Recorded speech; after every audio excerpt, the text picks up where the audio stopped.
हाँ तो विद्यार्थियों, आपका इंतजार का घड़ी अब हुआ खत्म, क्योंकि एग्जाम डेट आ गया है। एग्जाम डेट है 8 मार्च 2026 को। स्कॉलरशिप का जो क्लास 8 के लिए फॉर्म फिलअप करते हैं उसका डेट आ गया है। डेट है कितना? 8 मार्च 2026। आप रजिस्ट्रेशन करवा सकते हैं 26/1/2026 से 15/2/2026 तक। और स्कूल का वेरिफिकेशन जो होने वाला है ऑनलाइन अप्रूवल, उसका भी डेट दिए हुए 26/1 से लेके 16/2/2026 तक। आपका एडमिट कार्ड प्राप्त होगा 5 मार्च 2026 से लेके 8 मार्च 2026 तक। एग्जाम डेट आपका आ गया है 8 मार्च 2026 को। एग्जाम दो टाइप का होगा, मानसिक योग्यता परीक्षा मैट जिसमें 90 नंबर पूछने वाला है और समय मिलेगा 90 मिनट, अंक मिलेगा 90।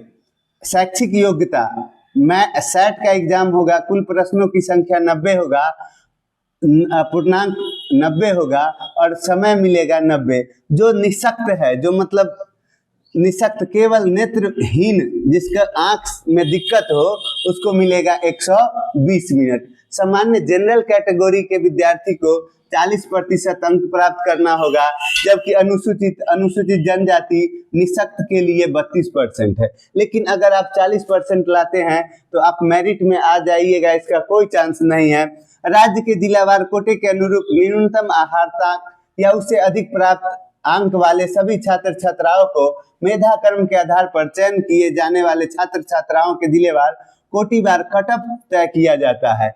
कटअप तय किया जाता है। अच्छा विद्यार्थी अगर एग्जाम में बैठेंगे तो अच्छा नंबर लाना होगा आपको भी रिजल्ट प्राप्त करने के लिए।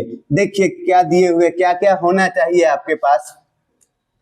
आवेदक शैक्षिक स्तर 2025 से 26 के बीच राज्य के राजकीयकृत राज्य सरकार, भारत सरकार के अनुदान से संचालित विद्यालय जैसे जवाहर नवोदय विद्यालय, सैनिक विद्यालय, केंद्रीय विद्यालय, ऐसे विद्यालय जो सरकारी विद्यालय जिन्हें हम कहते हैं, वो विद्यार्थी इस फॉर्म को फिलअप कर सकते हैं। हाँ, उसके साथ दिया गया है कक्षा 7 के छात्र छात्राओं को कम से कम कितना प्रतिशत होना चाहिए? 55% अंक प्राप्त होना चाहिए। आगे दिए हुए कंडीशन 2 में क्या बोल रहा है? छात्र छात्रा 2025 से 2026 में कक्षा 7 से 55% प्राप्त करके SC ST कोटि के छात्राओं को 5% का छूट दिया जाता है।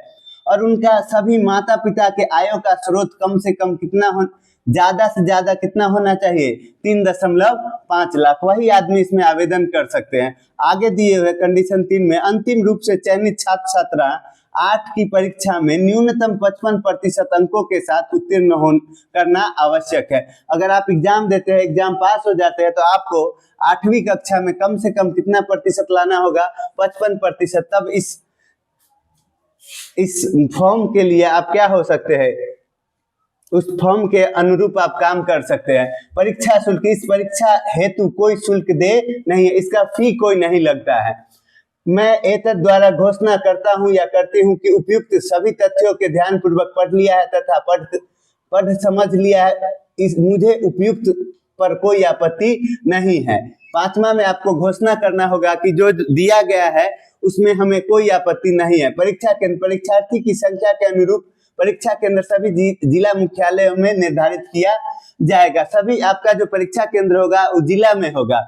चयन प्रक्रिया, इस योजना के अंतर्गत छात्रवृत्ति प्रदान करने हेतु आहार प्राप्त छात्र छात्राओं का चयन लिखित परीक्षा के आधार पर होगा। जो आपका मैट और सेट का एग्जाम होने वाला है उसी के आधार पर छात्रवृत्ति के लिए आप चयनित हो सकते हैं। छात्रवृत्ति की संख्या संपूर्ण भारत में 1 लाख, पूरा भारत में कम से कम 1 लाख विद्यार्थियों को छात्रवृत्ति दिए जाने का प्रावधान है। इस योजना के तहत प्रत्येक राज्य को कोटा निर्धारित किया गया। कोटा अनुसार बिहार राज्य का अंश 5433। कुल बिहार के विद्यार्थी जो 5433 के श्रेणी में आएंगे ऊपर से, उन्हीं को पैसा दिया जाएगा। राज्य के आवंटित कोटे से प्रत्येक जिला को कोटा निर्धारित होता है। प्रत्येक जिला का अपना अपना कोटा होता है। आरक्षण, इस छात्रवृत्ति योजना के अंतर्गत राज्य सरकार के आरक्षण नियमावली के अनुसार कोटिवार आरक्षण लागू होगा। कोटिवार आरक्षण भी मिलेगा। जाति प्रमाण पत्र, आरक्षित श्रेणी के आवेदकों को समक्ष पदाधिकारी, अंचलाधिकारी या प्रखंड विकास पदाधिकारी द्वारा निर्गत जाति प्रमाण पत्र अपलोड करना अनिवार्य होगा। जाति प्रमाण पत्र नहीं करने की स्थिति में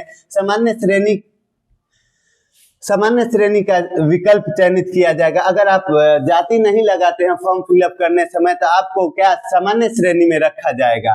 आरक्षण का दावा मान्य नहीं होगा। आर्थिक रूप से कमजोर वर्ग के आवेदकों का आरक्षण का लाभ प्राप्त करने के लिए समक्ष पदाधिकारी के द्वारा आय प्रमाण पत्र डालना होगा, अपलोड करना होगा। निःशक्त जो मतलब नेत्रहीन है उनके लिए डालना होगा उसका प्रमाण पत्र, सर्टिफिकेट डालना होगा। तो कमर कस लीजिए, एग्जाम होने वाला है 8 मार्च को, मेहनत दोगुना कर दीजिए तो आपका रिजल्ट जरूर आएगा। जानकारी अच्छा लगे तो लाइक कर दीजिए।